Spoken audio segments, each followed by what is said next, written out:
What's up, everyone? Welcome. Happy Thursday. Today is another version of the Thursday VMR sessions where I get to hang out with one of our team members and discuss a case together. And it's special today because it's Zachariah's first time discussing a case. So really looking forward to it. I'll tell you a little bit more about him in a moment, but wanted to always start with the gratitude for the people who are making it happen. First is Julia, who's scribing today. Hello, Julia.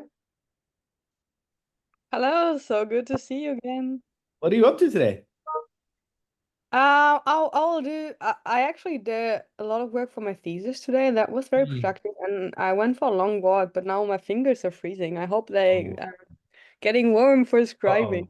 uh-oh. Uh-oh. Well, that's a Raynaud's for you right there. I hope they warm up. I saw Elena who's doing teaching points like bundled up in like 700 layers yesterday. Were you just as cold today, Elena, or is it better? Yeah, it's still a couple of layers, to be honest. I'm in the same country as Julia, and yeah, I also tend to get primary Raynaud's when I go outside. I'm pretty sensitive to the cold, and I'm like always freezing in winter. But Yeah. super excited for the discussion of Zach and you and the case. I love the emphasis on primary. My wife Kara also has primary Raynaud's and has actually encouraged me a couple times to take a picture of her hands to send to you guys as quizzes, but I haven't I haven't indulged yet. Maybe I should. All right. Well, last but not least, in terms of the team, um, Zachariah is discussing today, and it's his first discussion. But I think all of us are very familiar with his long association with the CP solvers, beginning many millennia ago. And it took too long for Zachariah to finally join the academy a few months ago. And since he's been a part of this team, I feel like he's most famous internally for his incredible EKGs and his teaching, but many other things, including essentially becoming the backbone for RLR VMR happening as he's either scribing or doing teaching points almost every other Friday. So Zachariah, I've been looking forward to this moment for a long time. I'm very excited to share the stage with you. I'll hand the mic for you to say hello, and then we'll introduce our case presenter. Everyone, thank you, Ravi. I'm quite nervous today, but it's been waiting a while for this to happen since I found out I'd be doing it about 2 months ago. I almost wish that I could have found out like 2 days ago and I would have went for it. But I'm excited, a bit nervous, and but I was realizing that if this is something that I know absolutely nothing about today, then that's probably the greatest opportunity to learn. So 100%. whatever happens is going to be good. 100%. I like the idea of of not giving you guys significant advance notice for this and doing the exact opposite. I agree. I think it would be much more fun. See, you're continually improving the process here. I love it. I do think you have a little bit of reason to be nervous because I wasn't discussing Zahir's last case, but I was certainly tuning in. And I think we were then given a treat. I imagine we're in for another one today. But for Zahir, for those who weren't on that VMR, I'd love to pass the mic to you to say hi, tell us a little about yourself, and uh, yeah, take it from there. Yeah, so hi guys, I'm Zahir. I'm going to be presenting my second case on clinical problem solvers. I'm a third year medical student, and I rotated with Dr. Bajwa, as I'm sure most of you know. Also, I did see your chat, Dr. Bajwa. Completely unnecessary so early in the morning, but yes, I'm really excited to present this case, and I hope you guys find it interesting. Zahir, where do you call home? I'm from Albany, New York. Oh, nice, awesome. Yeah. Where are you at now? Are you because I know you're on a rotation. Yeah, I'm in Rochester for all of my rotations. I So see. yeah, Where do it's you go to good. med school? I go to LeCom, Lake Erie I College see. of Osteopathic Medicine. Yeah. Awesome. And where do you Yeah. want to be in the future? What do you want to do? Do you know? No, honestly, I have Awesome. not, I have to start making a decision, but Yeah. honestly, I'm not sure. I love that answer. I think that's so important. You make sure you sample everything before you Mhm. decide. I Yeah. didn't do that. I don't know how to use my hands for anything valuable except typing. So I knew pretty quickly that yeah, surgery was not my forte. Well, we hope to lure you into either family medicine or internal medicine. And Dr. Bajwa has a comment to make. Please. I just want to shout out Zahir. Jokes Yeah. aside, he's been a very difficult surgery rotation, and for him Yeah. to just kind of present two cases during a surgery rotation, kudos to Yeah. him. That's all I gotta say. Yeah, it was very busy for me too. I can only imagine how busy it was for you. It is for you. So I really Thank you. appreciate you being here. And yeah, you ready to rock and roll? Yep. Okay, all right. Make it as hard as you can for Zachariah so we have as much fun. Alrighty, so I think today we're going to be talking about a 48-year-old female presenting with abdominal pain for the last 6 days. She reports the pain mainly in her epigastric region as well as her right upper quadrant. She complains of radiation down to her belly button as well as her lower back.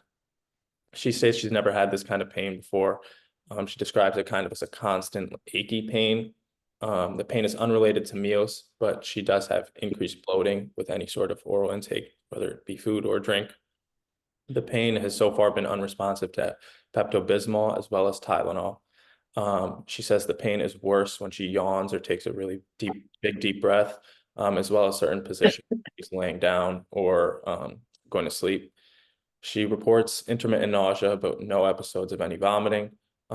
Patient also reports about a month history of night sweats as well as weight loss. And she also has an increase in reflux since her symptom onset. She denies any fever or chills, no diarrhea or bloody stools. Her last menstrual period was a week ago and it was normal. She denies any shortness of breath or chest pain, no urinary frequency encephalopathy or new sort of skin rashes or anything like that. And that will complete the first aliquot. Presenting like a pro, and I find it perfect that while on your surgery rotation, you're telling us a case of abdominal pain. I think the bread and butter of general surgery. Oh, though I hope for this patient's sake that that's not a necessary intervention. Zachariah, I know you've been in the world of clinical reasoning for a long time. So I'll take a moment to ask you a clinical reasoning question, which is, I'll summarize that we have an acute epigastric syndrome layered upon a subacute syndrome. And I think most of us, as we've talked about in clinical reasoning, we're probably going to always start with the acute syndrome since that's taking up space and occupying the patient's concern. So I'm really inclined to ask you, is that how your mind is doing this as well? Are you starting with the epigastric discomfort, or is your mind beginning to analyze the subacute symptoms first? Where are you inclined to begin your reflection? So initially, when I started hearing the history, I was starting to look for things that are going to make me worried. And the turning point came when we heard that there's a subacute component to this with some night sweats and loss of weight. I would definitely clarify what she meant by night sweats. I found that a lot of patients would say they have night sweats, but they actually just mean they feel slightly warm at times and they're not actually changing their clothes in the evenings. This true night sweats are much more specific for an inflammatory component. And then with the weight loss as well, and could that just be due to her not eating as much, or how much actually is it? Often find it quite easy to ask patients, do clothes feel like they've changed in size as a marker, because most people don't actually know their weight regularly. With the acute component, I definitely would want to know what the vitals are saying. But at this moment, I definitely think there is something more sinister going on with that subacute process. That's a very telling analysis. And I would love, if you don't mind, to explain to us why that is such a, why the subacute dimension causes you to worry, because it certainly does. But I wonder if we should take a moment to expand on the significance of that and what that means, because it certainly is unfortunately very ominous. So from what I've seen so far in the last couple of months in family medicine, is that most patients that I've seen with abdominal pain tend to have some GERD, some presumed gastritis, and they're otherwise clinically well, their vitals are stable, and they get discharged on a PPI and often will just never return. So most abdominal pain, we usually won't find a confirmed cause, and usually will not necessitate a hospital admission. Awesome. When things become more chronic, it starts to point towards something more serious potentially. So I would definitely be honing down on that market. I think you explained that so well. We very rarely get to have these kind of clinical reasoning reflections, but I will tell you, there are really 4 fundamental time courses in medicine: acute, so actually hyperacute, acute, subacute, and chronic. Hyperacute is usually sudden, acute is usually hours or days, subacute is usually weeks, and chronic is long-standing. And if I were to have a disease, I would rather it be acute. Second would be chronic. Hyperacute would be third, and subacute would be dead last. Because I think most diseases, the reason I would pick acute is most diseases that are acute gradually begin and give the opportunity for us to gradually bring the patient back down to normal. Community-acquired pneumonia, hyponatremia, hyperkalemia, influenza, so on and so forth. Diseases that begin gently but peak allow us to return them back to normal very quickly. Hyperacute diseases are just the same. They allow us to return them back to normal quickly, but they run the risk of being deadly before we are able to intervene. So if you have an aortic dissection, there's actually a pretty good fix. If you think about the efficacy for surgery for aortic dissection, it's phenomenal. It just if the patient were in the OR 2 seconds after they have the aortic dissection, they're probably going to be perfectly fine. That's the problem with hyperacute diseases. That's why it's up there. And I think chronic diseases are horrible in that they're affecting the patient chronically. But if they really are chronic, their potential to evolve is very minimal. So if I have Alzheimer's, that sucks, no doubt about that. Dad had it. But the reassuring element of chronic is it's probably not going to progress on the order of hours, days, months, maybe even years. And that's the scary thing about subacute. So subacute means that it is continuing to progress and it's going to keep progressing. And it's progressing in such a slow, indolent way that the ability for us to return the patient back down to a normalcy is probably gone because so much disease has accumulated in that period of time, which is what's so beautiful about hyperacute and acute diseases. Not much disease is accumulated because of the little time course until we can bring the patient back. So for me, subacute sucks because it really, really means it's going to get worse because it has been. And it has already gotten allowed to rain havoc on the body for a month. And so the ability to bring the patient back down to pristine is diminished. And so I just like you worry. And I'm glad we had the opportunity to expand on that a little bit. But I think in the moment, we would probably be like, okay, let me get to the bottom of this epigastric pain, see where that takes me. And after that, we'll layer in the subacute component. So I'm curious, what are you thinking of the initial elements of the epigastric pain? So I think in general with epigastric pain, there's sort of that quadrant approach, which I tend to rarely use, as I've seen like a patient who had confirmed cholecystitis that initially just had epigastric pain and so on. And I think there was a dimension to it. I'm not sure what I heard, but that made me wonder if this could possibly be referred from the thorax and whether there could be the lungs or the heart involved. I'm not sure what exactly that element was, but something that Zahir said made me think of that. In the abdomen, I would think of what is right there and what is around it, and where could the pain be starting and where could it be radiating. So the history was that the pain radiates to the back, but is it possible that the back pain is unrelated, or is the pathology starting in the back and radiating forward? I mean, pretty much all the organs are on the hook for me right now. So the stomach, the liver, the gallbladder, the pancreas, the retroperitoneal structures, and so on. So I'm not making too much note of just the epigastric pain, but the fact that it's radiating to the back does make me think that there's something more diffuse involved. I think that's absolutely superb. I couldn't agree more with you. If you were taking care of this patient in your clinic, what do you imagine will be the highest yield intervention? The medical history, the vitals and exam, or the labs? What do you think will help you the most? So actually at my clinic, we don't have a lab. So your labs would be sent out and I'd get them back the next day.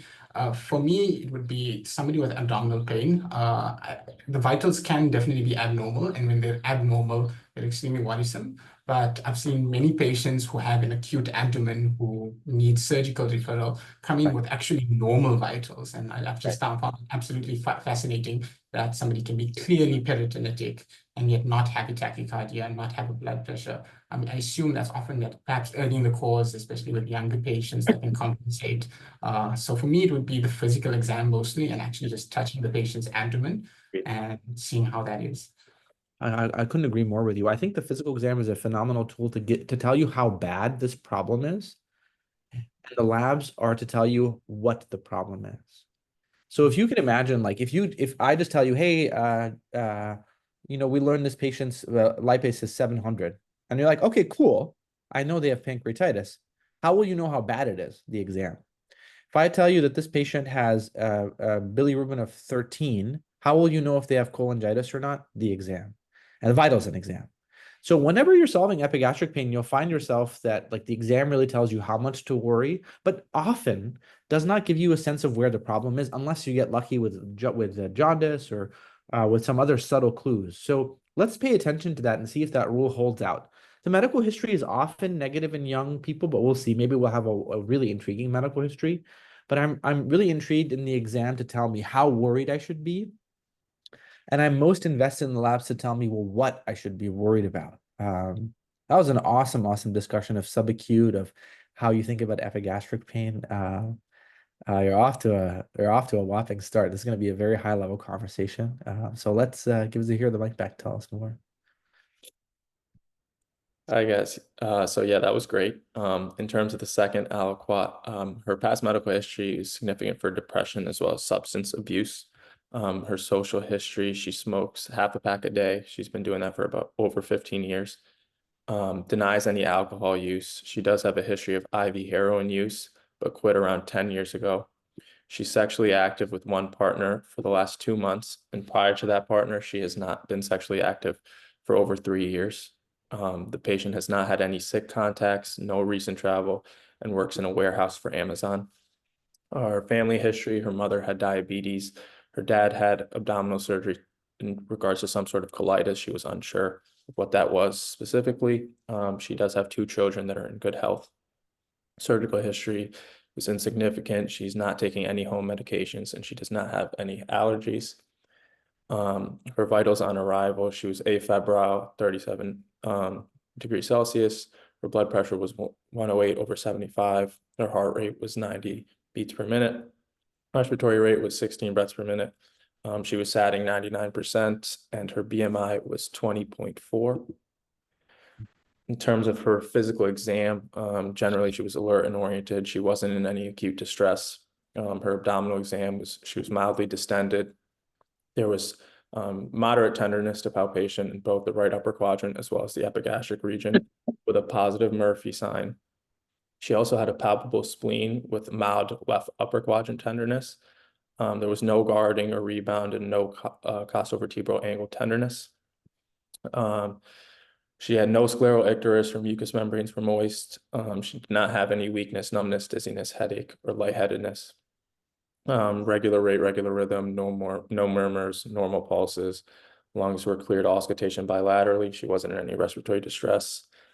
She does report darker colored urine compared to her baseline, but no sort of urgency, dysuria, or hematuria, and no sort of skin findings or any edema.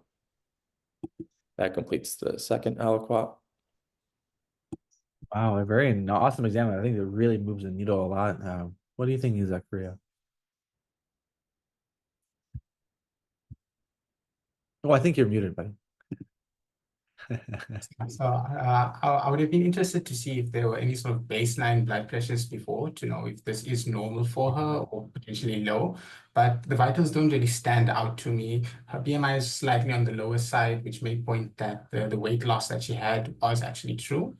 And the abdominal exam is worrisome, not necessarily mediating immediate surgical intervention, but the fact that she had left upper quadrant pain with a potentially palpable spleen, which is usually most patients it's very difficult to feel a spleen even when there is true splenomegaly. And I'm wondering if that is actually the spleen, could that now point towards a more sinister process?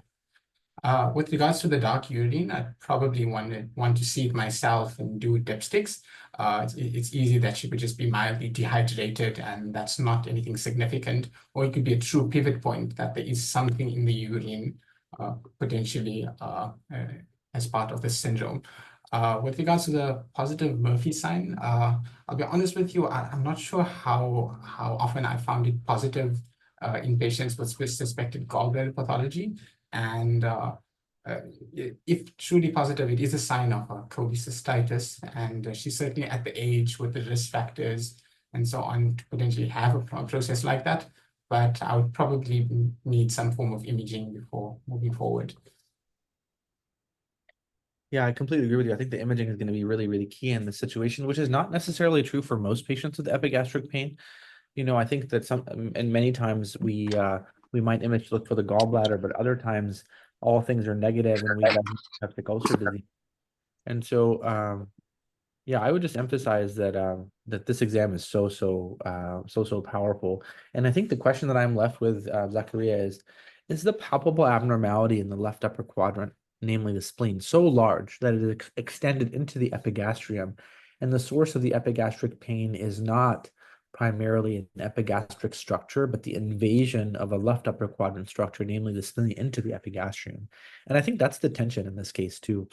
So you had a great differential diagnosis for epigastric pain, focus on the heart, the lungs, the stomach, liver, gallbladder, and pancreas. And all that assumes that this patient has normal anatomy in the epigastrium. But whenever you have a growth of something that shouldn't be there, or invasion of something that has hypertrophied, that changes the differential quite a bit. I do think that most of the time you would probably gloss over a BMI of 20.4 because it's technically normal, but I'm really, really glad that caught your fancy. So I would just say that in most instances of patients with epigastric pain, the role of imaging is really influenced by any signal on laboratory data. So if you have positive LFTs, you follow up with imaging. If you have a positive lipase, you follow it up with imaging in some people. But I think both the fact that she has a big spleen and that she has a subacute process will mean the threshold to image her will be very, very low. And I suspect that we won't have a dilemma as to what the problem is in terms of its macroscopic appearance. I think, as is very true of most subacute diseases, most of the time you have a subacute disease, you have a space occupying process, be it a cavitary lung lesion or a retroperitoneal mass. Things that present on the subacute time course are usually things that grow slowly on the order of days or weeks. So it's very rarely a dilemma of the nature of the problem. It's a radiographic abnormality. It's often translating that radiographic macroscopic abnormality to trying to understand what exists microscopically: pus, cancer, autoimmune disease.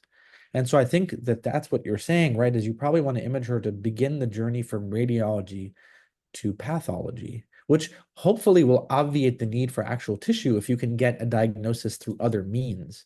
And so I'm saying all that to ask you now, with the finding of a space occupying process, possibly a spleen, possibly something else, how would that influence your initial laboratory orders beyond the things that you would ordinarily get for epigastric pain? So, if I'm understanding the question correctly, you're asking why if something has grown in the abdomen, what does that change for me in terms of vitals? So, whenever something... Oh, sorry. What does that change in terms of the initial laboratory data you're going to collect? Sure. So I think when something grows, it often means that something is infiltrating that organ. So it could be water, it could be some sort of molecule, and so on. And especially with the fact that it's splenomegaly, it would make me think about getting things that I may not necessarily get always on a first pass workup for abdominal pain. So things like a blood smear. We don't always do differentials for cost saving purposes, but there's definitely a patient I'd want that on. I may want, for example, an ALP as a sign of possible infiltration of the liver parenchyma. And yeah, I think that's sort of where I would be at. I agree with you. I think that getting as much detail on the CBC with a smear and a differential is going to be very key, because if you learn that she has a lymphocytosis, that would really make sense and would add to her differential diagnosis. When you're starting to worry about space occupying processes, the thing that you're really worried about in most instances is cancer, cancer, cancer. And I think the most important blood test that you can think about in the world of cancer is an LDH. So I would consider getting an LDH in this patient, and it might unlock the case significantly. If you get back an LDH of 700-800, you worry. It's also a time when you realize that space occupying infections are often the result of epidemiological exposure. So this is a time where, instead of focusing on the labs, I go back and ask the patient, hey, Tell me about where you've been, because all the things that you worry about are really exposure related. But I can't emphasize enough that in most instances of an atypical infection, the portal of entry is the lungs, be it endemic mycoses or tuberculosis. So you may say, oh, I don't need to get an x-ray for this patient because she is cleared auscultation bilaterally. But it might be a good idea not to find the primary, the major site of disease in the lungs, but to find a microscopic clue. So if she has a calcified right upper lobe nodule that you'll never hear on exam, that'll radically change your calculus. So whenever you're thinking about a subacute space occupying process, I think the power of an LDH cannot be underestimated, nor the power of imaging the lungs. Not even if they're minimally symptomatic, as they're often the portal of entry for the infections that we entertain. Is there anything else that you wanted to sprinkle in before we get the third aliquot from Zahir? What did you make of the dark colored urine? Is there anything, would you have paid much note to it at this stage? Or Yeah. Dark urine can be pigmented from exogenous substances like beets and meds, which she's not taking. Most of the time, it's pigmented from endogenous substances, which are bilirubin, hemoglobin, myoglobin.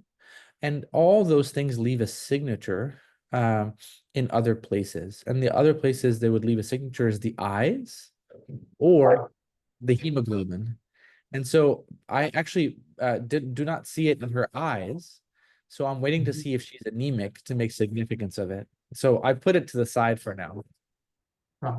In most people, it's really just hemo concentration from being ill. So that's why it's probably not a powerful clue yet. Thanks. All right, Zahir, tell us more. Alrighty, so her CBC on admission, her white count was 8.1, 58% neutrophils, but she did have reactive lymphocytosis at 13%. Her hemoglobin was 13.5, her hematocrit was 39, MCV was 98, MCHC was normal at 34.6, and her platelets were normal at 310. In terms of her chemistries, sodium was 142, potassium was 3.8, fluoride was mildly elevated at 110. Bicarb was 27. Her BUN was 15. Her creatinine was 0.6. Glucose 107.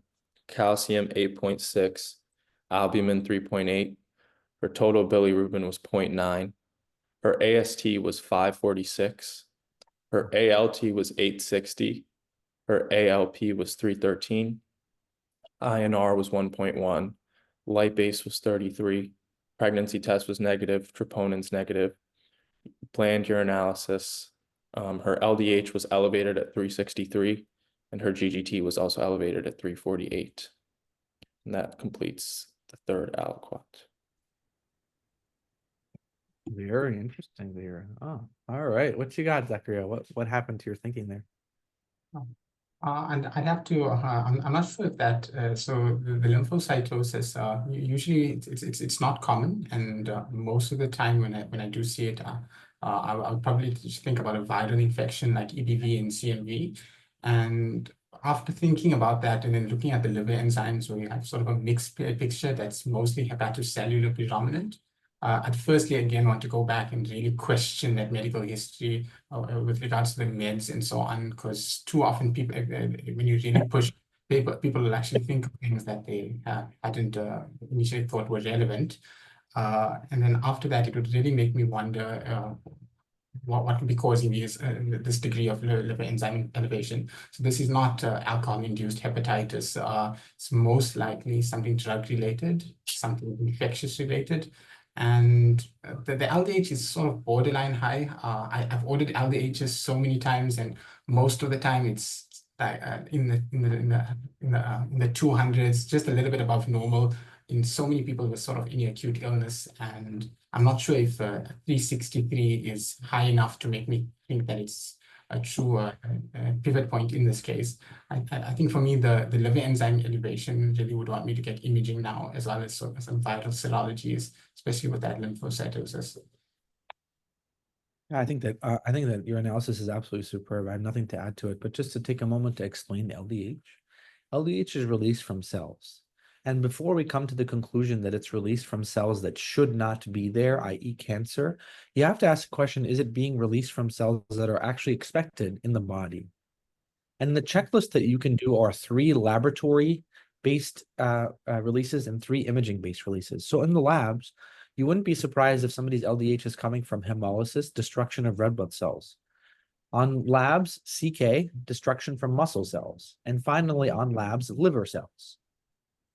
The 3 imaging modalities that can help you understand the source of LDH is the lungs, with with PJP being the example on the lungs, and then the kidney and the spleen on imaging of the abdomen and pelvis for splenic infarction and kidney infarction.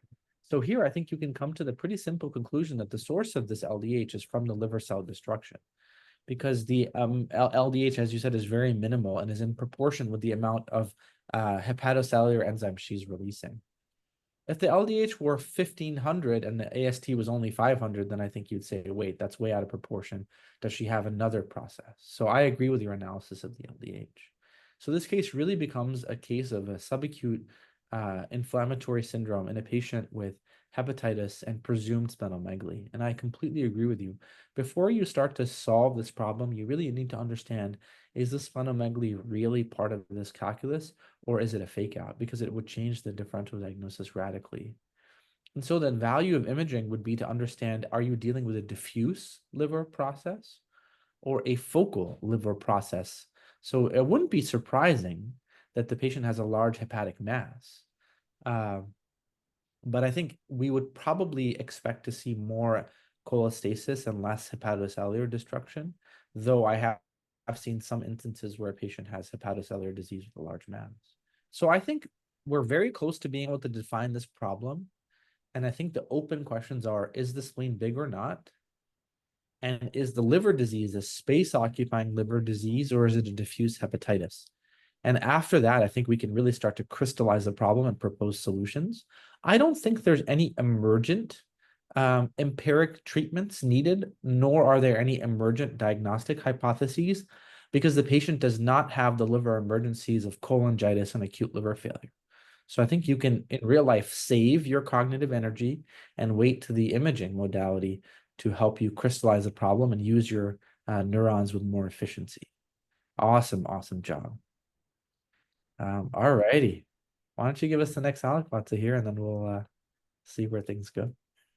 Sounds good. So in terms of her imaging, we got a right upper quadrant ultrasound, which showed gallbladder contraction with wall thickening and edema. There was a positive sonographic Murphy sign, but the findings were indeterminate for acute cholecystitis. Her ultrasound of her spleen showed no acute pathology. HIDA scan showed no evidence of acute cholecystitis. We got an MRCP that showed prominent periportal edema in the liver with associated gallbladder edema. No stones were identified, suggestive of a primary liver abnormality with associated gallbladder edema. No evidence of biliary tract obstruction or choledocholithiasis. Her EKG was normal sinus rhythm with no ischemic changes. In terms of her, so as you guys mentioned, her liver enzymes represented more of a hepatocellular injury.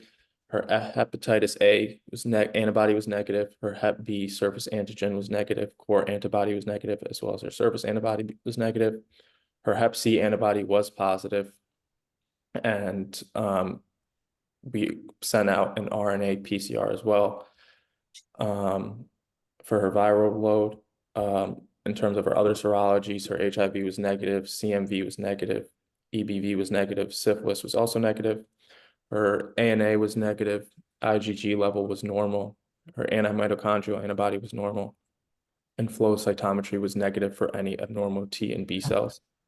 And that wraps up this aliquot, and the next aliquot will reveal the final diagnosis. Zahir, did Dr. Bajwa do this fake out spleen exam? Is that what happened? I think so, honestly. But no, I saw the patient first, and then Dr. Bajwa saw him second. It wasn't. I think I should have mentioned it was very mild splenomegaly. It wasn't like very prominent. So I think it was a fake out. Yeah. I love messing with jazz. It's my favorite thing in the world. Yes, it's a fake out. Do you want to say something, Dr. Bajwa? It's only First, fair. first Reza takes a shot at me. Last time Zahir presented, now you. It's all good. All I right. just want to Yeah, clarify, like there was no splenomegaly on exam, but like the initial ultrasound showed like this mild splenomegaly. I'm doing teaching points after Zahir. We'll comment on it then. Okay, awesome. That sounds great. And Zahir, can I just ask you, so when we're saying that the RNA is pending, the Hep C RNA, you haven't you sent it out, and then the CMV and EBV are PCRs or antibodies, or if you don't know, that's okay. I honestly, I do not. It's okay. I can comment on that. So for the EBV CMV, it was both IgM IgG. Yeah, and then it was also viral counts for both of those two, Okay. and everything was normal. Awesome. Sounds great. All right, thank you. All righty, Zachariah, what you got? Oh gosh, hepatitis studies, one of the things I was hoping we'd be able to avoid today. But honestly, with those sort of results, the first thing I'd probably be doing is opening up to date and checking on the test characteristics and so on to see the sensitivity and specificity. So I'm really not sure how to interpret them. With regards to the gallbladder findings, they're sort of non-specific. We've pretty much ruled out cholecystitis with a HydroScan, and from my understanding, that's the most sensitive. And I think all the surrounding inflammation is just indicative of an inflammatory process going in that area. It was quite a thorough workup, and honestly, I'm not sure.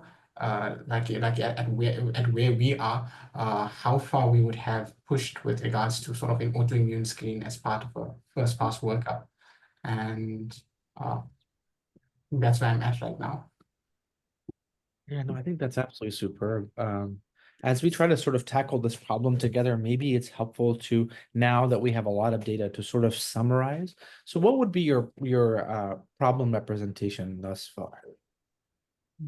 So I would say we have a 48-year-old female, a previous history of substance use disorder and depression, who now presents with acute epigastric syndrome on the background of a subacute history of weight loss, found to have a hepatocellular liver injury, and no gallbladder pathology on imaging, with some positive hepatitis C studies. Yeah, I think that's absolutely right. I think the problem space here is acute liver injury. And I think you might take it even further and say that the patient has massless or radiographic negative acute liver injury. And so if you were to think about acute liver injury separately, agnostic to this case and sort of from a big picture perspective, what crosses your mind for the sort of grand schema for acute liver injury?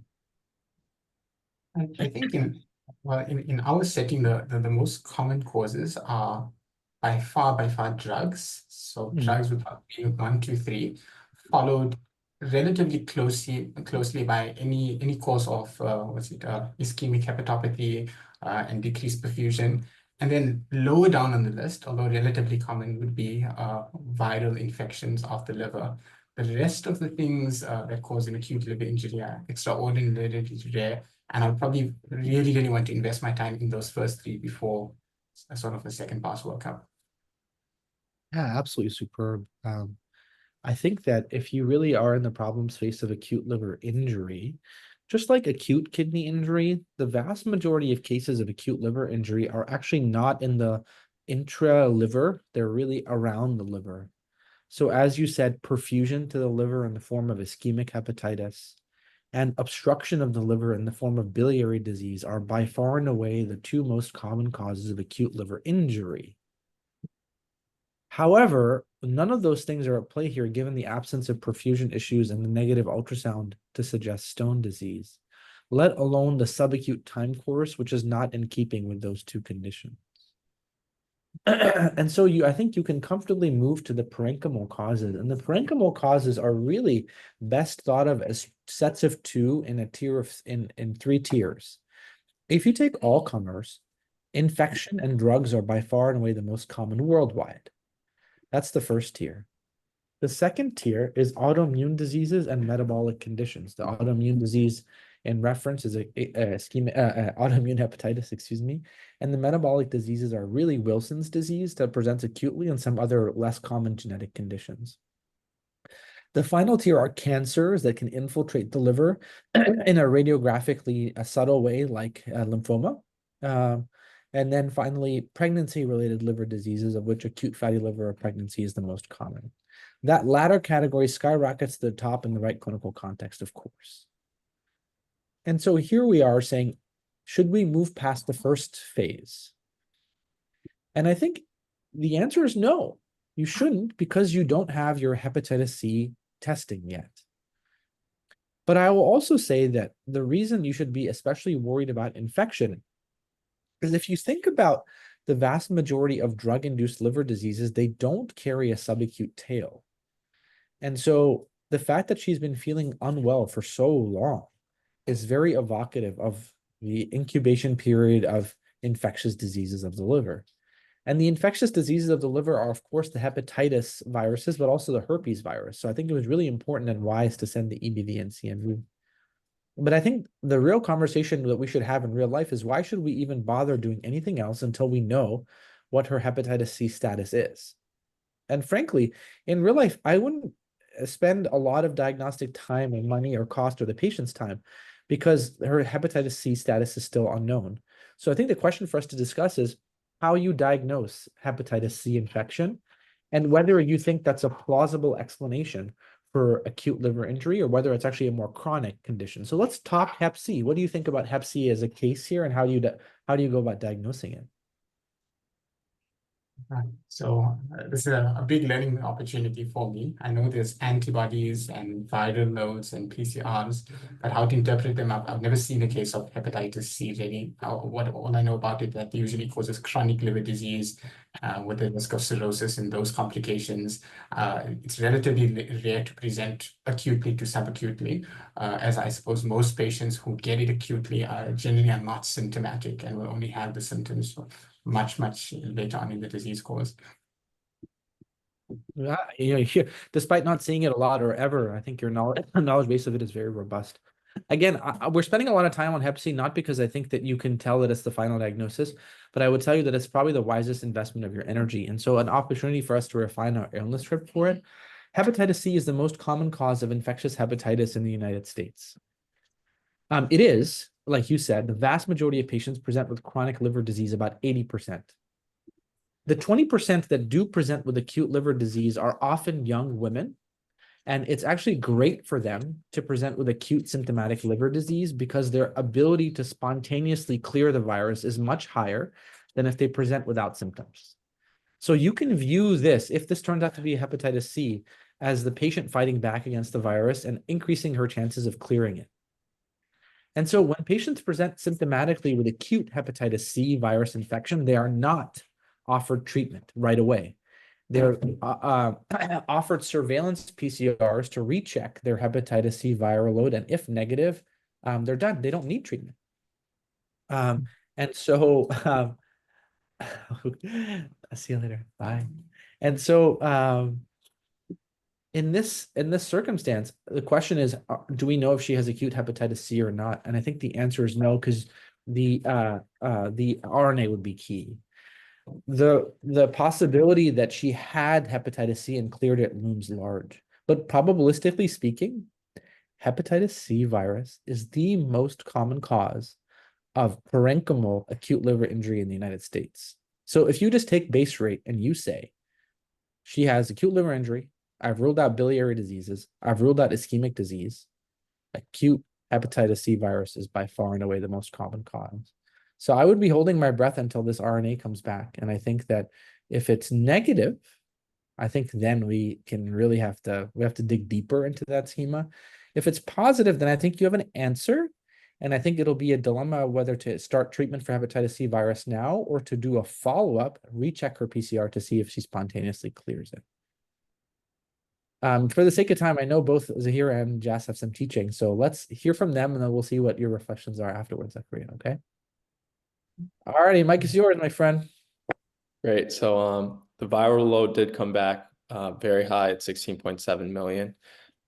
So we diagnosed her with acute hepatitis C. Her throughout the hospital course, her AST and ALT were mildly improving, but her ALP remained elevated. Her total bilirubin was uptrending throughout the whole hospital course. It went from 0.9 to 3.8 by the time of discharge. And patient was recommended to follow up with GI as well as ID for hepatitis C treatment. And I think Dr. Bajwa is going to have some teaching points regarding the whole case to go over now. I specifically told you to call me Jazz.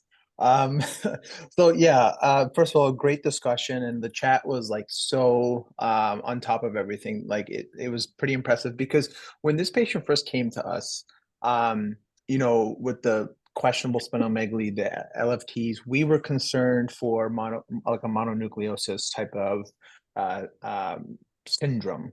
And then the interesting part was, you know, initially like surgery was involved. This is before we started seeing the patient, and they were like, maybe like, should we remove her gallbladder? And then we're like, no. And that's when I shared the teaching point that like there's like, you know, certain infections, certain viral infections that also can be indolent and stay into in the gallbladder. I'm like, let's just rule out infection first. And the part that was troubling for us to really put a horn on is like when the EBV and CMV came back, we were like, okay, so then what explains the reactive lymphocytes that we saw on the smear that were persistent? And you know, this was really something I took like a really deep dive in, like in terms of explaining this patient's presentation that we could be comfortable with. So in rare cases, viral infections in general can cause just a reactive lymphocytosis, even though even EBV, HIV, CMV can is more notorious for it. Second of all, the next question that we discussed as a team was, when was this this hepatitis C infection acquired? Now, she had this new sexual partner, monogamous, about 2 to 3 months ago. But we know that when you're looking at epidemiology, the transfer of hepatitis C through sexual contact is actually much lower. So then the last time she used IV drugs and she was reliable was 10 years ago. And she told us that she's not sure, but someone in the past did tell her that she had like possible hepatitis C, but they told her like there's really not much to do and everything like that. So then the question became next was this reactivation? But technically, hepatitis C doesn't reactivate, it can progress. So then the next question we asked was, can it progress without evidence of cirrhosis? And the answer is yes. Then the next question we asked is, what's more common, progression of hepatitis C or acquiring it through sexual intercourse? And it's progression of hepatitis C. And you can always have progression of hepatitis C without leading to cirrhosis. And what ends up happening is patients' LFTs self-resolve, and then viral loads goes down, and then basically down the road they can get increased risk for hepatocellular carcinoma, cirrhosis, and et cetera, et cetera. So when ID saw her, they repeated everything. Her viral count was still pretty persistent, so they actually started her on antiviral therapy. And I just checked on her chart yesterday. LFTs within normal limits, doing great. And I thought this was just such a great case because there were so many things that were like, initially, is this lymphoma? Is this, you know, something else like a viral syndrome that we're missing? But everything started coming back negative, and then the hepatitis viral load finally came back, and we're like, okay, I think this was it. But then the question became, when did she acquire it? And we think this was acute on chronic progression of hepatitis C. But Rabih and Zachariah, I would love to actually open this up to you guys and see, do you agree with that? And it's okay to disagree, because I think it would be great learning if you feel like this could have been maybe from sexually acquired. Oh my gosh, I have to confess, I had never heard of hepatitis C flaring. I've learned about it with hepatitis B, but I'd never come across the flaring. And I just Googled it really quickly, and it seems to be a very well described thing. So I can't debate you or offer a counter argument because I've never heard of this. This is really, really cool. And one of the biggest reasons why I love doing this is to learn new things all the time. But let me hand the mic to Zachariah to see both what you think about that question and also just your reflections on the case. I think with that regards to that question, I've never heard of this. So much to go and read up on hepatitis C. But what I would say is that this case is sort of the vast majority of acute liver injury.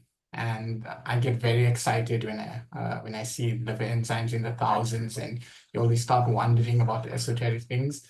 But most of the time, it's stones, drugs, ischemia, viral infection, and you really, really have to push for those things before you go down that sort of the weird and wonderful. Yeah, I agree with your very astute simplification of what this case fundamentally is. It's a case of a patient with acute liver injury, and you systematically go through drugs and the imaging, ischemic hepatitis and biliary disease, and come to a very bread and butter conclusion of hepatitis C infection. And the nuances that you learn even with bread and butter cases are actually, is this acute hepatitis C or is this acute on chronic? For me, I didn't vocalize this earlier, but my knowledge was obviously incomplete. I've already shared that with you all. But the cases of acute hepatitis C that I've diagnosed have all been RNA positive, antibody negative. So if I were to offer any insight from my experience, it would be that the antibody positivity does support the notion that she's had the infection for quite some time. And so if I were to use that as a tie, obviously I think the biggest tiebreaker would be signs of cirrhosis on exam or imaging, which would confirm the chronicity of it. But I will offer the fact that in the cases I've seen, which is probably maybe 10 total in my career, almost every single time, if not every time, the antibody is negative and the RNA is positive, highlighting the importance of testing for the RNA in acute diseases and the antibody in chronic disease. But before we hand the mic to Zahir and Jas to reflect on our reflections, I just wanted to commend you, Zachary. That was such an awesome high-level discussion of a very, very interesting case. You were very, very sharp in your analysis all along and very real and very, very practical. And I'm glad we got to, I'm glad you don't see much acute hepatitis C. It's probably a good marker of epidemiological health. And unfortunately, we see quite a bit of it. So glad to share with you this exposed knowledge from across the Atlantic Ocean. How did it feel for you to discuss? Much better than I thought it was going to be. I really enjoyed it, and I really thank you. This was a sort of a dream come true, and I really, really appreciate the opportunity. And there's so much to learn from you in the way you teach and so on. And really thank you. And I'll say the same thing to Zahir. I think you're so lucky to have learned from Jas. Everything minus the spleen exam, I think you should upload for the rest of your life. But what were your reflections like? What did it feel like to take care of this patient? It was honestly, it's really cool. I mean, working with Dr. Jas, he really, like, he always goes deeper, and it's like, it's not surface level. And every time you think you know something, he'll pose some sort of question of why could it not be this? Why could it not be this?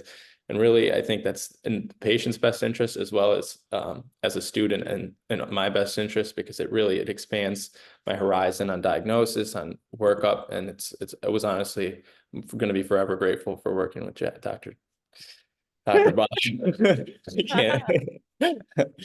That's awesome. Well, Zahir, it was awesome seeing you round 2. I hope there's round 7 and many, many more. And good luck on the rest of your surgery rotation. Very, very grateful that you took the time to share this really, really interesting case with us.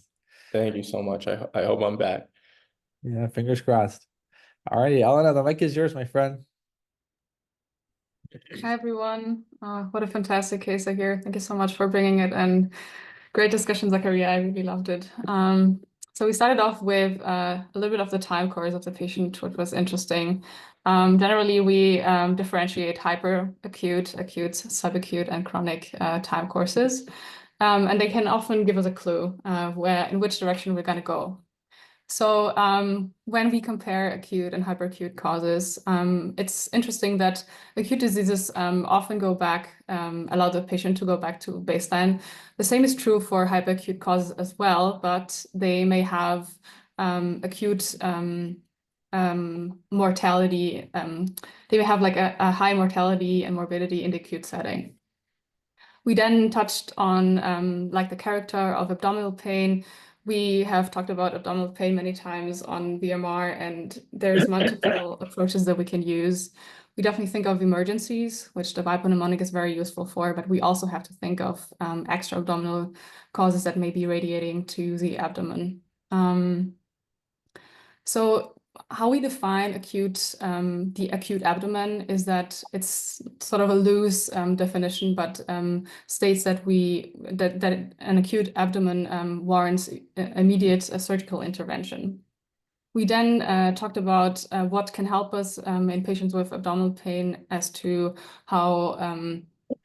what it might be. And we learned that exam and vitals are often helpful with defining the severity of the syndrome, whereas history, labs, and imaging help with localization. We also talked a little bit about splenomegaly and what additional labs might be helpful in a patient with potential splenomegaly. And that is the smear, the differential with potential lymphocytosis that might clue us into mono-like diseases like HIV, CMV, EBV, but also the LDH. It's also important to talk to the patient about potential environmental exposures. And we might consider getting a lung CT to clarify the anthracite.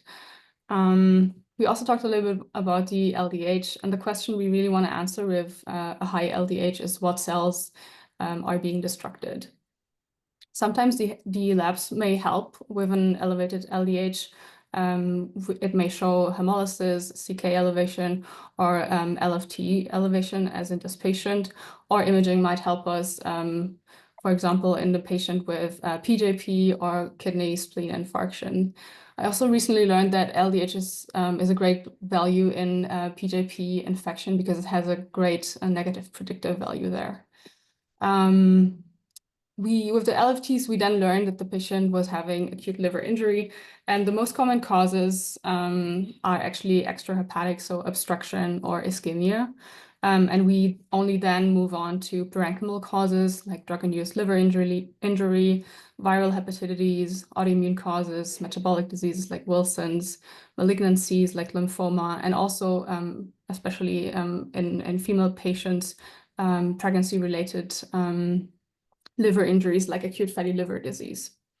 The subacute nature of the patient's history was very interesting and was very much in keeping with infectious hepatitis. We then talked a little bit about hepatitis C in general and learned that it's the most common cause of acute infectious hepatitis in the US. Most of the time it's chronic in 80%, but 20% can be acute, especially in young women like this one.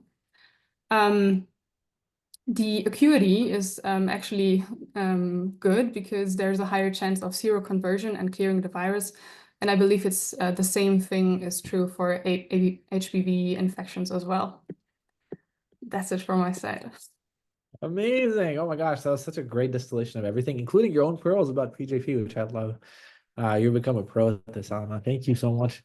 Again, Zahir, big shout out to you. Thank you for presenting today. Hope you enjoy the rest of your day off. And Zachariah, it was a real treat. A big shout out to Julia for keeping up with your case, Zahir, and for Deborah sneaking in and assisting on the scribe as well. All right, guys, have a great rest of your day. Thank you. Thank you, guys.